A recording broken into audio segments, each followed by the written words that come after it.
بسم اللہ الرحمن الرحیم۔ یاد رکھو اللہ کا دین وہ ہلکا نہیں ہے، مسئلہ سارا یہ آ گیا ہے۔ میں نے دیکھا ہے جو لوگ حرام جاب کر رہے ہوتے ہیں ان میں کچھ تو ایسے ہوتے ہیں جو کہتے ہیں بھائی یہ حرام ہی نہیں ہے، وہ تو بڑی بدبختی کی بات ہے۔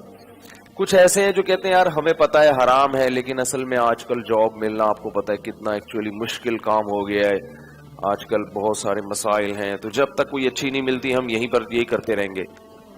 وہ گناہ کو بہت ہلکا سمجھ رہے ہوتے ہیں، بہت ہلکا سمجھ رہے ہوتے ہیں۔ ایک بات خوب اچھی طرح سمجھ لیں، رسول اللہ صلی اللہ علیہ وسلم نے ارشاد فرمایا کہ میں تم میں سب سے زیادہ غیرت والا ہوں اور اللہ مجھ سے بھی زیادہ غیرت والا ہے، اور اللہ کی غیرت کو جوش اس وقت آتا ہے جب کوئی بندہ اللہ کے حرام کردہ کاموں میں سے کسی کام کا ارتکاب کرتا ہے، اللہ کو بہت غضب آتا ہے۔ دنیا میں کوئی حکومت اپنا قانون توڑنے پر اتنی غضبناک نہیں ہوتی جتنا خالق کائنات اپنے قوانین کو ٹوٹتا ہوا دیکھ کر غضبناک ہوتا ہے۔ جب اللہ کا قانون اس زمین پہ ٹوٹتا ہے، دیکھو آپ پاکستان میں رہتے ہیں، پاکستان کے قانون توڑیں گے حکومت کو غصہ آئے گا، اتنا نہیں۔ امریکہ میں رہ کے امریکہ کے قانون کو توڑتے ہیں، ان کی حکومت کو غصہ آئے گا، اتنا نہیں۔ زمین پہ رہ کے اللہ کو قانون کو توڑتے ہیں تو سب سے زیادہ غضب پھر کس کو آتا ہے؟ اللہ کو آتا ہے، اور اس کا حق ہے کہ وہ غضب کرے۔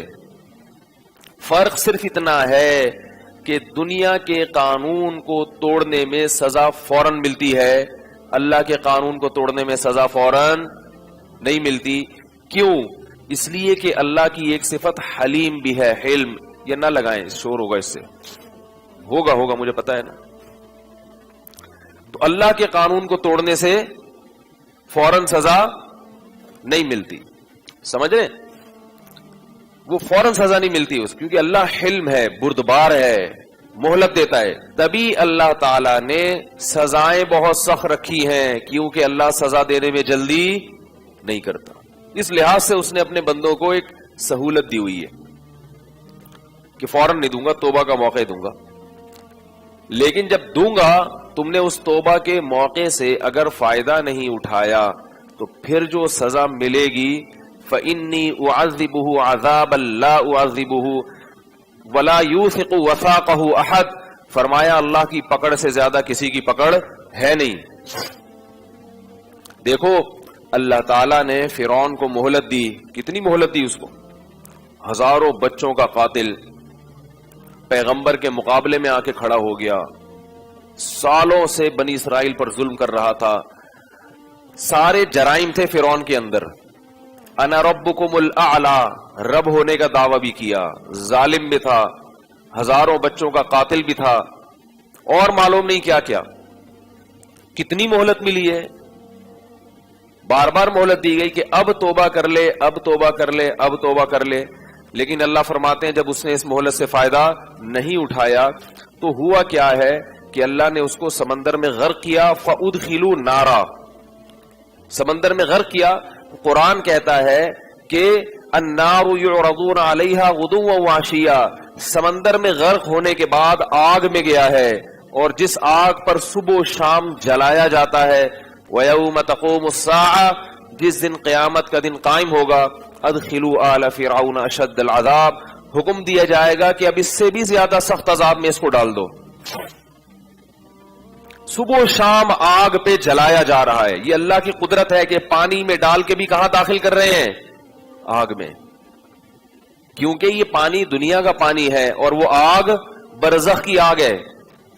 اس کی مثال ایسے ہے، آپ پھولوں کے بستر پہ سو رہے ہو لیکن عالم خواب میں آپ پھانسی کے پھندے پر لٹک رہے ہوتے ہو۔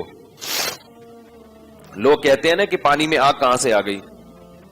پھولوں کی سیج پہ آپ سو رہے ہو اور خواب میں آپ کہاں ہوگے؟ پھانسی کے پھندے پہ۔ ایسا ہوتا ہے کہ نہیں ہوتا؟ عالم دنیا میں وہ پانی میں داخل ہو رہا ہے، مگر عالم برزخ میں یہ جو لوگ کہتے ہیں نا ایتھیس قسم کے کہ یہ مردہ تو کہیں بھی ہمیں نظر نہیں آتا کہ عذاب میں جل رہا ہے, کچھ بھی نہیں. تو بھئی یہ یہاں نظر نہیں آ رہا آپ کو, آپ اس کی جگہ لیٹو, آنکھیں بند کرو اور اسی جہان میں پہنچو, آپ کو بھی سب کچھ نظر آئے گا. اللہ تعالی ہم سب کو اپنے عذاب سے بچا کے رکھے. تو کیسا سخت عذاب آیا اس کے اوپر, ہمیشہ جلتا رہے گا, کروڑوں اربوں کھربوں سال گزر جائیں گے مگر اسے آگ سے نجات نہیں ملے گی. کیونکہ انسان یہ سمجھتا ہے کہ میں آزاد ہوں, اللہ یہ بتاتے ہیں کہ تم آزاد نہیں ہو. دنیا کا سب سے بڑا بے وقوف وہ ہے جو اپنے آپ کو آزاد سمجھ کے اپنی منمانی زندگی گزارنا شروع کر دے. وہ جو خواتین کا آیا تھا نا کہ ہم اپنے جسم کے بارے میں آزاد ہیں. بھائی اگر یہ آپ نے خود بنایا ہے تو پھر تو آپ آزاد ہیں. اگر یہ آپ کو کہیں سے بھیک میں ملا ہے, یہ اللہ نے دیا ہے, تو انسان بھیک کی چیزوں میں خود مختار نہیں ہوتا. کمپنی آپ کو استعمال کے لیے گاڑی دے رہی ہے, آپ ڈیفنس میں روڈ پہ ریسنگ میں استعمال کر رہے ہیں اس کو, کمپنی کو غصہ آئے گا کہ نہیں آئے گا؟ بھائی کمپنی کے آپ مینیجر تھے, انہوں نے آپ کو استعمال کے لیے گاڑی دی آفس سے گھر آنے جانے کے لیے.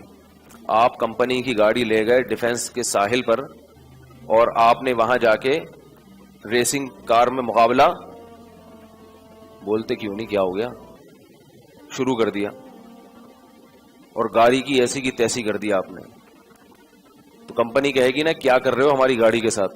تو آپ کیا, میں اپنی گاڑی کے معاملے میں کیا ہوں, آزاد ہوں. یہ میری گاڑی ہے, جس کو چاہوں ٹھوکوں, جتنی چاہیں. گاڑی کی ویلیاں تو نہیں لگتی لیکن سنیں لگتی ہیں, 2 پہیوں پہ آ جاتی ہے گاڑی, تو میں جیسے چاہوں کر گزاروں کیونکہ یہ گاڑی کس کی ہے, میری. تو کمپنی کہے گی آپ کو یہ غلط فہمی ہے, یہ گاڑی آپ کی. بولو بھائی نہیں, یہی بڑی غلط فہمی. وہ کہے کیوں میری نہیں ہے؟ تو کہہ رہے آپ بتاؤ کون سے بینک سے خریدی آپ نے, آپ کو تو ہم نے چابیاں پکڑائی ہیں. یہ جو کہہ رہے ہیں نا کہ میں اپنی باڈی کے معاملے میں, خواتین کہہ رہی ہیں آزاد ہوں, مرد کہہ رہے ہیں میں اپنے جسم کے معاملے میں آزاد ہوں, میری پرسنل لائف جو چاہے کروں. اس کی بنیادی غلطی کیا ہے کہ اس باڈی کو ہم کس کا سمجھ رہے ہیں, اپنا. بھائی یہ اپنی نہیں ہے. ہم نے کون سے جا کے یہ خول خریدا ہے؟ ہماری روح کون سی مارکیٹ میں گئی تھی اور کہہ دی تھی کہ مجھے یہ والی شکل پسند ہے, یہ والے بازو, یہ والا پھیپڑا, یہ والا گردہ, یہ بتاؤ کتنے کا آئے گا, میں اپنے اوپر فٹ کرنا چاہتا ہوں.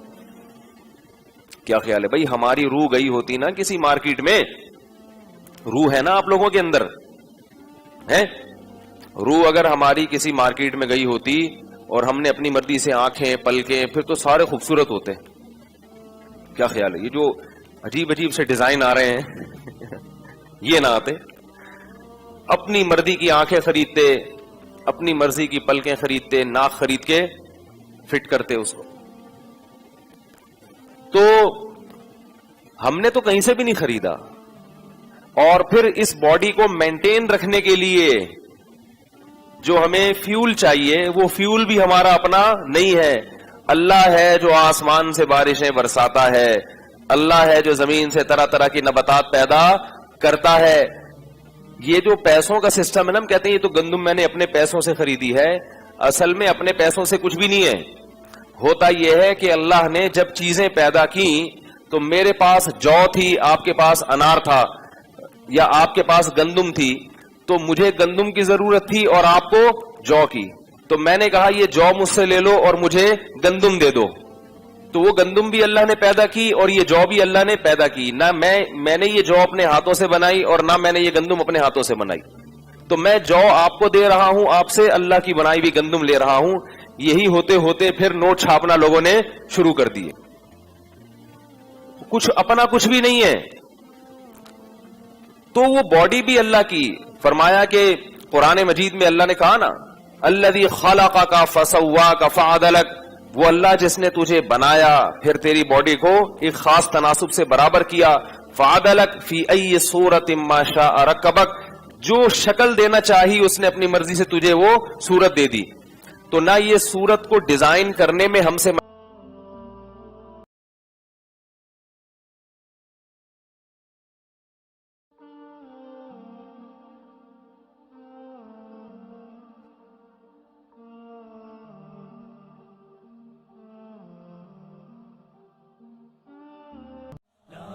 إله